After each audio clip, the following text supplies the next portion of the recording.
আমার প্রিয় ভাইয়েরা, আমার প্রিয় সুন্নি ভাইয়েরা, রসুল প্রেমিক ভাইয়েরা, দেশ প্রেমিক ভাইয়েরা, হযরত ওয়াজ করুনি, নামাজ পড়েন। সাহাবায়ে কেরাম খলিফাতুর রাসূলগণ ঘরের দরজার বাইরে গিয়ে দাঁড়িয়ে আছেন। সালাম নামাজ সমাপ্তি হলো, এবার সালাম হলো। সাহাবায়ে কেরাম সালাম দিলেন, জবাব আসলো ওয়ালাইকুম সালাম, আবার সালাম দিলেন ওয়ালাইকুম সালাম। এবার পরিচয় শুরু হলো, আপনারা কারা, কোথা থেকে হঠাৎ করে এখানে আসলেন?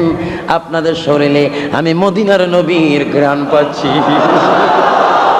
আল্লাহু আকবার, বল আল্লাহু আকবার। আপনারা কারা?